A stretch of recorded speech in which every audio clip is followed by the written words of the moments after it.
কষ্ট করতো আর খতম করতো কি করতো এই দৃষ্টান্তটা আল্লাহ তার হাবিবকে দিচ্ছে এই সব দৃষ্টান্ত আল্লাহ না দিতেও আমরা তো বুঝতে পারতাম না। সুবহানাল্লাহ। আল্লাহ বলতে আমি মুসা আলাইহিস সালামকে যখন তাওরাত দিলাম সেই তাওরাত তেলাওয়াত করতে লাগলো, তাওরাত খতম করতে লাগলো, কিন্তু তাওরাত তো তারা মানেনি। তোমার প্রথমে কোরআন নাযিল করেছি, এই লোকেরা কোরআন শরীফ খতম করছে, এরা কোরআন শরীফ তেলাওয়াত করছে, এরা হলো ইমাম, এরা হলো গাধার মতো। কিসের মতো? ইয়াহমিলু আসফারা বলা হয়েছে, এরা হলো গাধার মতো। ইয়াসুর গাধার দিকে আপনি কিতাব দিলেন, গাধার দিকে কি দিলেন? গাধার দিকে আমার কিতাব দেওয়া হলো, গাধার কাম হলো বহন করা। এক জেলা থেকে আরেক জেলা গাধা কিতাব বহন করে নিয়ে যাচ্ছে।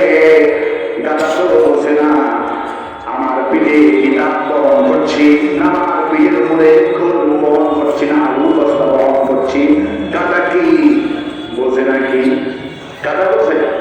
গাধার পিঠের উপরে কিতাব দেওয়া হয়েছে, আমার চেষ্টা করছে রাসূল সাল্লাল্লাহু আলাইহি ওয়াসাল্লাম গাধার পিঠে কিতাব দেওয়া হলো। গাধা কি বোঝে?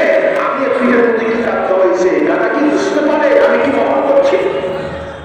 গাধা যেমন বোঝে না সে কি বহন করছে, গাধা যেমন বোঝে না সে কিতাব বহন করছে না, আলু বস্তা বহন করছে না, খুশির বস্তা বহন করছে।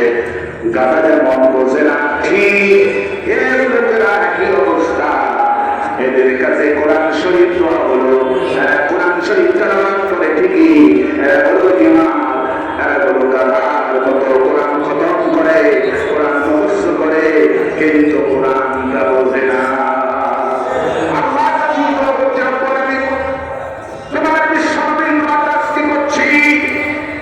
যেমন এখানে কবরস্থান আছে, আছে না এখানে কবরস্থান? সবার ভিতরে এখানে শহীদ আছেন। আজকে প্রাণ করে আপনারা আমাদের দুনিয়া থেকে বিদায় হয়ে গেল।